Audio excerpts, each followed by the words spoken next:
Hey Martin. Hi Dan, how's it going? Good, thanks.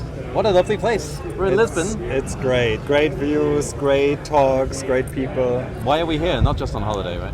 No, not just on holiday. We got work to do. We got work to do, and we got work to show, which is even cooler. That's right. We're here at the Solana Breakpoint conference. It's apparently the second Solana conference ever, but the first one nobody knew about.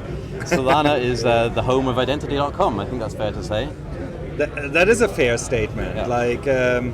Identity.com has been working with a lot of chains, but having looked at Solana and their throughput, I think we really can see a lot of the infrastructure of Identity.com happening on Solana. Right, exactly. And so I'm Dan, by the way, at Civic. And Civic, we work in partnership with Identity.com to bring the power of Solana in regards to identity to the end user. And we're going to show a few things now that we've been working on together over the last few months.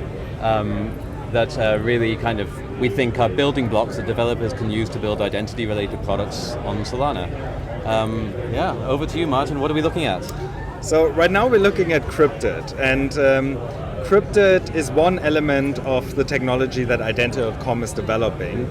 Specifically, Cryptid is a proxy layer on top of Solana that allows you to interact with Solana in a more powerful way. It's an abstraction of a wallet in a way. Okay, that sounds cool. Let's show. Why don't you show us what it can do? So I already set up Cryptid here, and Cryptid allows you to have an account with multiple keys, or even have your account controlled by other Cryptid accounts. And this is all happening on Solana. And the technical foundation of Cryptid is actually DIDs, which is a decentralized identifier, and specifically for Solana, DID Sol. Right, very cool. Well, I think we're going to go into the details of that very soon, right? We're going to just start by showing a very quick overview, and then we'll get deep into the command line, right? Exactly. So the challenging part here was we wanted to make it transparent from a Solana wallet perspective. So a Cryptid account presents itself the same way as any other wallet, but at the same time we want to have that power of adding multiple keys, adding multiple controllers, or even in the future adding additional features so like that wallets, we want to talk about. Wallets within wallets kind of thing? Exactly, wallets and wallets. And you can see where does this key material here come from. So this is like an overview of your Cryptid account. You can already see your on-chain Cryptid address, which looks like any other Solana address. But you can also see that you have some kind of DID identifier, which is your global Cryptid identifier to this Cryptid account. And you can see there's one default key added to this account, and there's no controllers added to this account. Okay. And this key is actually a phantom key that I set up when I set up this Cryptid account. Okay. So can I sign a transaction now with this Cryptid account? You totally can. So you can do transfers, trigger transfers transactions from Cryptid within Cryptid itself. But we also have Cryptid integrated into other apps. For example, since NFTs are the hot new thing now, we brought up a candy machine where you can mint NFTs. And this is a candy machine that actually supports Cryptid. So we connect Cryptid like any other Solana wallet. And you can already see Cryptid knows that So we're going through a kind of a tube, right? We're going through Cryptid onto your Phantom account, so you can support any wallet that's in the Solana ecosystem via Cryptid. Exactly, like you're not stuck to Phantom. Cryptid can also manage your key material, but if you're more comfortable having it with a different wallet, that's the way to go. So everyone that already has a Solana wallet already can use Cryptid out of the box. Exactly, nice. Exactly. So I connect my Phantom wallet to the candy machine, and you can actually see that my HX2 Cryptid address shows up here. Nice. So what's a permissioned wallet? So yeah, there's one caveat to it. So this is a special candy machine that doesn't let anyone mint it, because we want to have some kind of fair minting process, for example, where we want to have some prerequisites met for people to get minted, to be able to mint a token. Okay. And this specific wallet that I just set up doesn't have that possibility yet. So if I click mint, nothing happens yet. So first of all, I need to get the permission to mint in this specific candy machine. So now when we're talking about permissioned, we're talking about another building block of Identity.com, which is the gateway solution, right? Which is now separate to Cryptid. We're kind of bundling them all together, right? Exactly. So we're showing how you can use, you can sign with Cryptid, but we're also showing this other part of the Identity.com ecosystem, which is permissioned DeFi or permission protocols on chain. Exactly. This is like a showcase that wants to bridge all the technology. We've got so many things to show. We really just want to put them all into one thing. Exactly. At once. Okay, cool. So you can sign. You can go ahead and sign with a normal NFT platform or a normal DeFi platform with Cryptid. But we're going to show you a special DeFi platform, or specifically in this case, a special candy machine, where you first have to use your identity to gain access in the first place. Exactly, right? exactly. Okay, cool. Let's do it. And now we're jumping to the next showcase. How do you actually get that permission token? You're keeping up at home, right?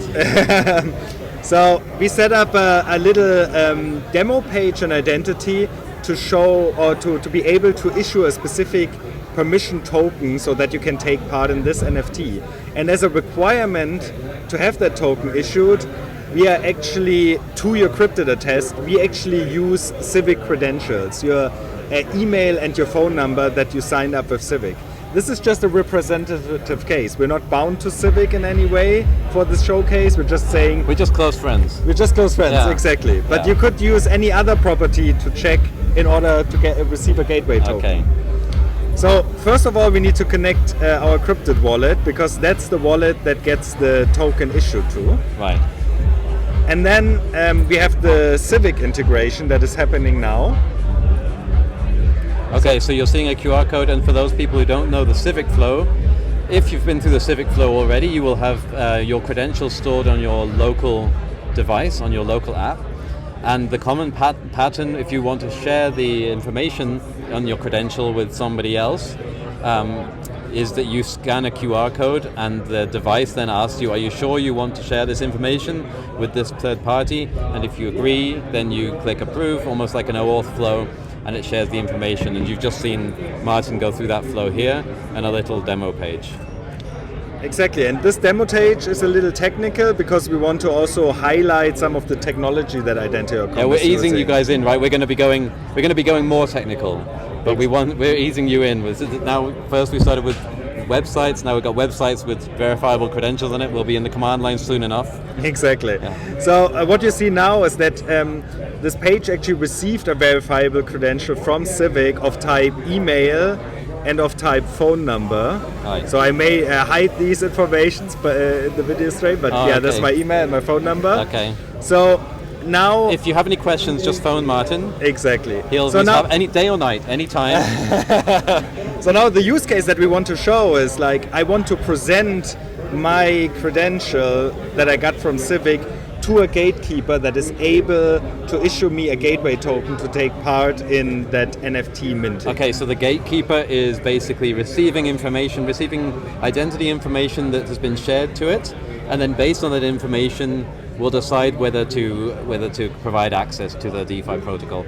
Right? We have customers actually in Civic who are using this now already on mainnet to provide permissioned DeFi protocols, permissioned DEXs.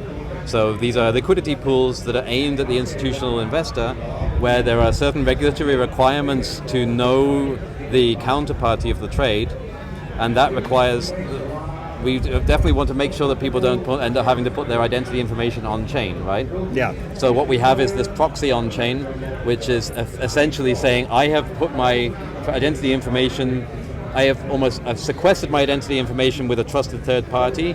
Here is the on-chain proof of that in the form of a PII-free token. Exactly. And we're going to do a similar flow here to demonstrate gating this kind of fictitious candy machine that we're showing here. Exactly, and Yeah. these gatekeepers, they have a good property of shielding your personal information from the chain, and yet on chain you have the assertion that certain requirements have been met. In Right. this example, I checked your phone number and your email address, but your phone number and your email address will never end up on chain. All right, so one question before you go further. Who gets to be a gatekeeper? How does that work?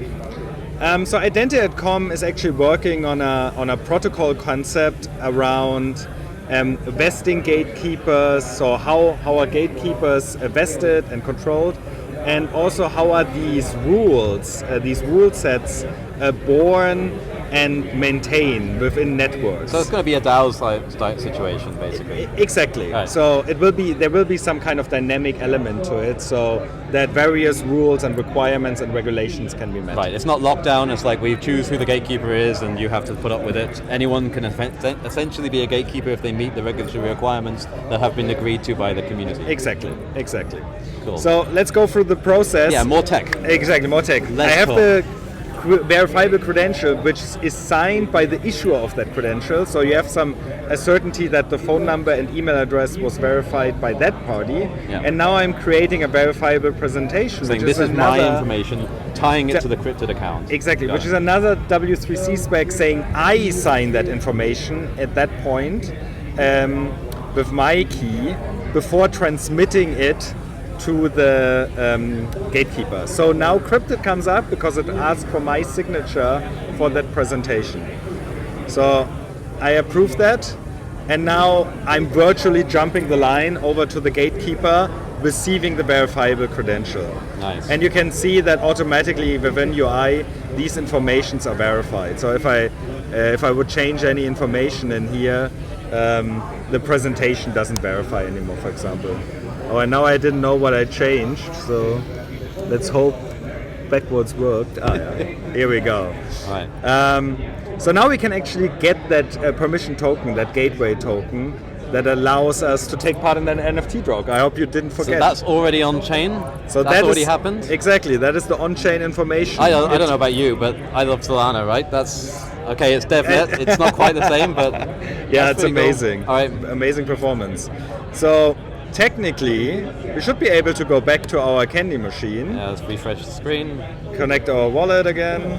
Cryptid. And- That's a good sign. And now the candy machine noticed that I actually have the permission to mint. Buy my candy. And now, And are we showing it actually signing like any other wallet? exactly, like any other wallet, it gets the transactions. Now you see Phantom coming up. I approve the transaction. And Congratulations. I've minted my NFT. Very nice. All right, that was it for part 1. Join us back here for part 2.